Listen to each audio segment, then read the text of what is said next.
Hello students, in this video we will try to understand the extremely important period of life, that is adolescence.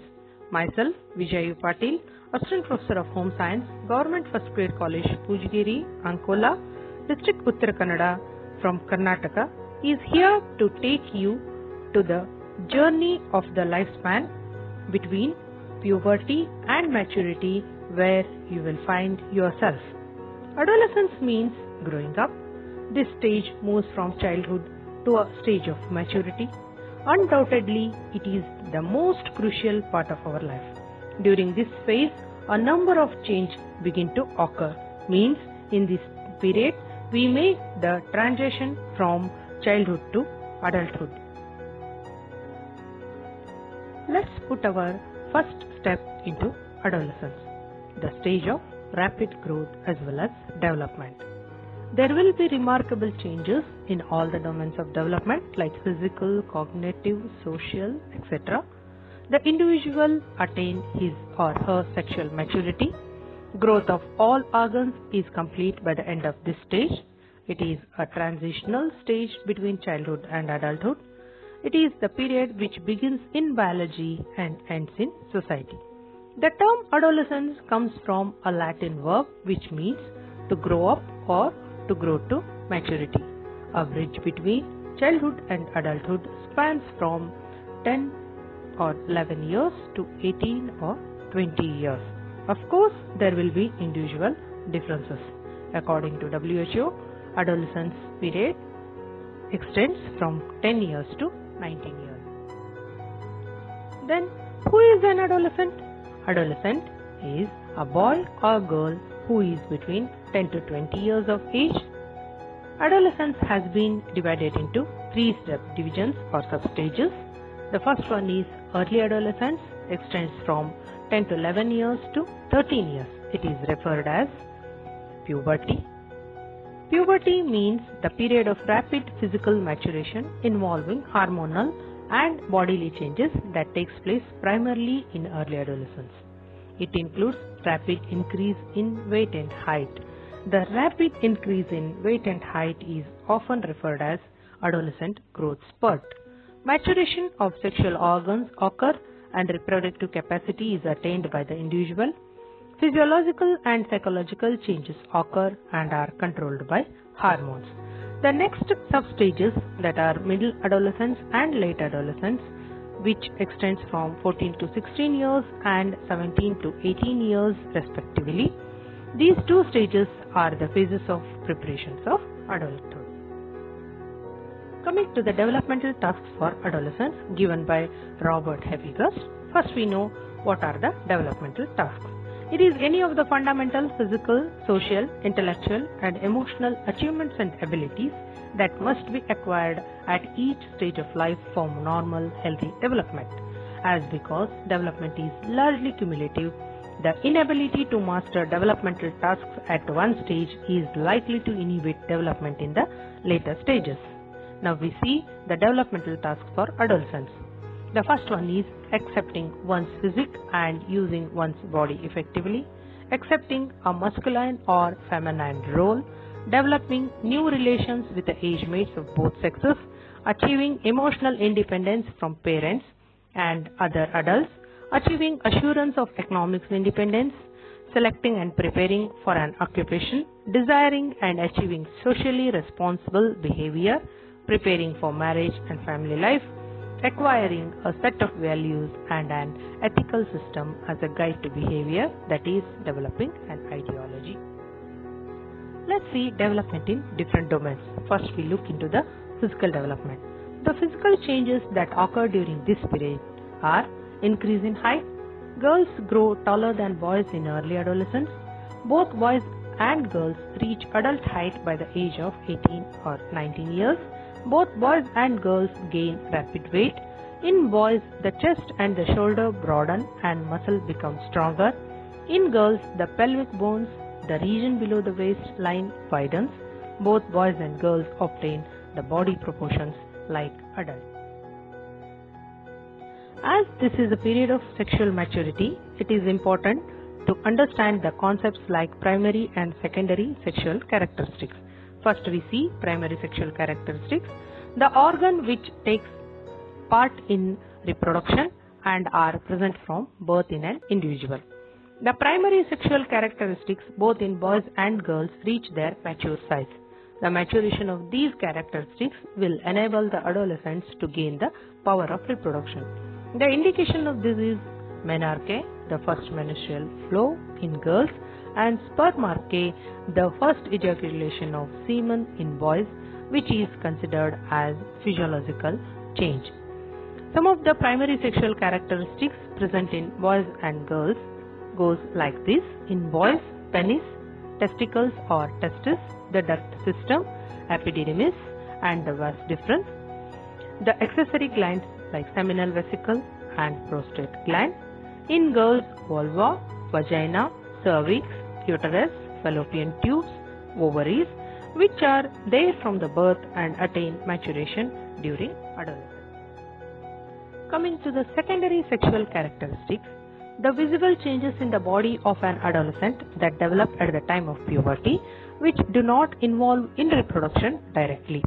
Some of them are different for boys and girls. These changes are controlled by hormones, testosterone hormone in boys, estrogen and progesterone hormones in the girls. Some of the secondary sexual characteristics in boys are growth of testis and scrotum completed, the growth of pubic hair, spermarche, growth spurt, voice change, growth of underarm and coarser body hair, oil and sweat glands activated, appearance of facial hair. In girls, breast budding, growth of bony pelvis, growth spurt, growth of pubic hair, menarche, growth of underarm and coarser body hair, oil and sweat glands activated, growth of uterus and vagina. In the physical development, there will be changes in the internal organs. All vital organs reach their adult size and also function at optimum level. Muscles become strong and the coordination is also well developed. The skeleton stops growing at an average age of 18 to 19 years. The bones reach their mature size during this stage. Coming to the motor development, there is a steady improvement in gross motor coordination during adolescence. Boys and girls differ in motor coordination. Boys show a dramatic spurt in strength and speed, and it continues through the later part of adolescence. Girls gain slow and gradual strength and speed in motor coordination. Moving on to cognitive development. Cognitive abilities at this stage increase due to maturation of the brain and increased opportunities. Adolescents develop the ability to search systematically and methodically for the answers to a problem. They develop various cognitive abilities which help them to think in ways different from younger children. A combination of brain maturity, expanding environmental opportunities, and appropriate stimulation helps them to develop cognitive abilities. Therefore, it is very important to give enough opportunities and proper guidance to the adolescents. According to Piaget, some of the cognitive abilities developed during this period are hypothetical deductive reasoning, that is, adolescents can analyze the validity of different ways of reasoning, the foundation of science, can develop experiments to test a hypothesis. They try all possible ways to solve a problem. Propositional thought, adolescents can evaluate the logical meaning of verbal statements without referring to real world circumstances. Abstract thinking, adolescents are able to think about solving a problem without the help of concrete evidence or a symbol. The characteristics of adolescent cognitive development goes like this. The first one is adolescents are able to apply logical principles in solving problems, solve word problems, construct and test a hypothesis, form ideas and develop their own philosophy, appreciate the complicated literacy works in that particular language. They have better and sustained attention skills. They have improved memory. Now they are better at divided attention, that is multitasking. They can critically evaluate an event and make decisions. Coming to the language development. During this period, language development is characterized by the use of words in a sophisticated way. The ability of using words will improve. They use metaphors. They often use a dialect with their peers and intimate friends, which are considered as a secret language. Emotional development. There are emotional highs and lows. Emotions are intense, uncontrolled, and irrational. By the end of adolescence, they will learn to regulate emotional expressions. By disclosing their attitudes, feelings, and personal problems with the significant adults in their life, adolescents have to learn to clear up negative emotions. Therefore, it is important for the parents, caretakers, and teachers to give opportunities to an adolescent to express his or her understandings, problems, and challenges they are facing freely and help them to overcome the same. Social development at this stage includes search for identity and achievement of identity, as they are treated neither as children nor as adults, which leads to confusion while achieving identity, and they are also expected to develop meaningful social relationships. There will be peers in every adolescent's life. Peers are those adolescents of same age group who have similar interests. There are some concepts which we have to understand related to social development during adolescence. Those are self-awareness, which is more complex, and comparing oneself with the others increases at this stage. By the end of this stage, they are able to identify an integrated self with the help of the society contributions. Interactions with the peers. Peers play an important role in social life. They spend time with their peers. Peers exert a valuable influence on adolescents' social skills. Good peer relations are necessary.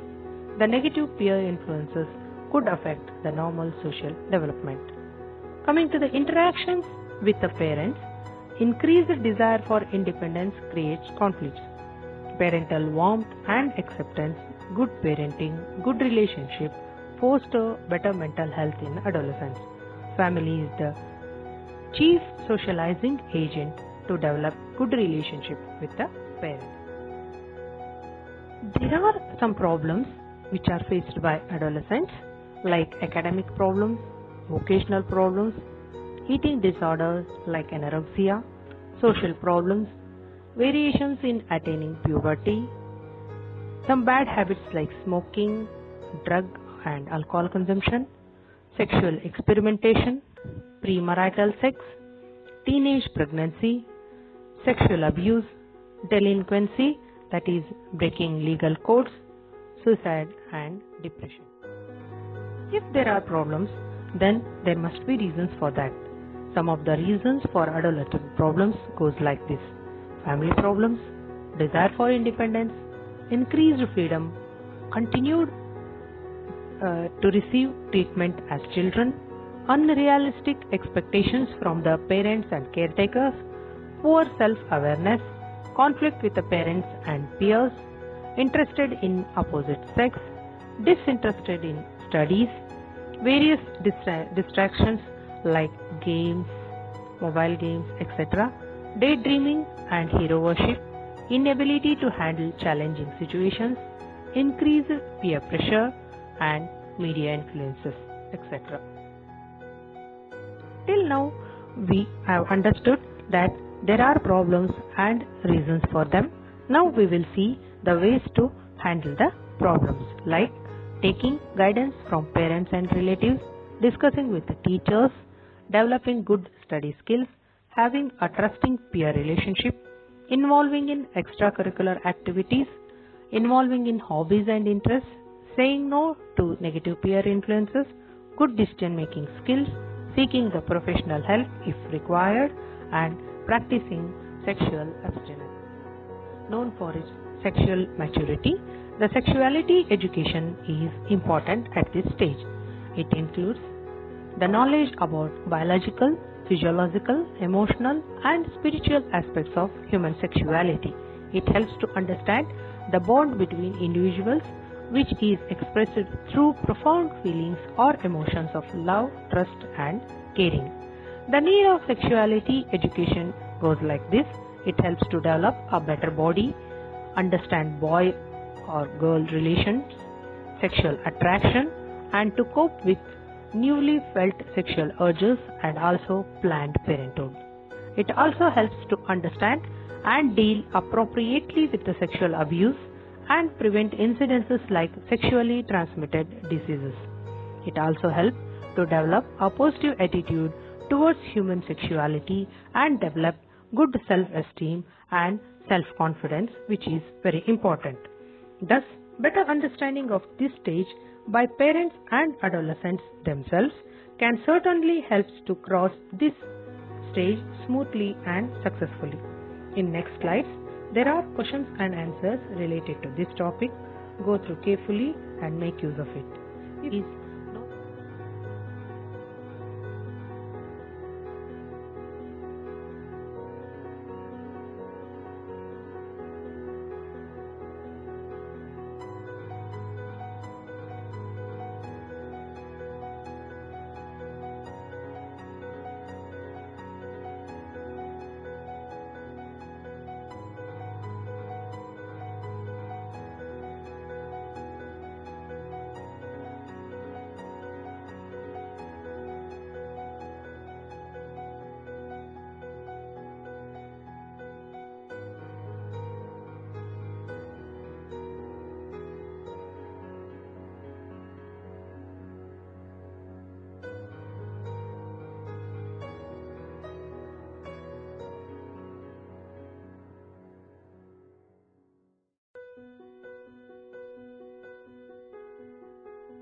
If you feel the content useful, do like, share and subscribe. That's for now. This is me Vijaya signing off. For future home science videos,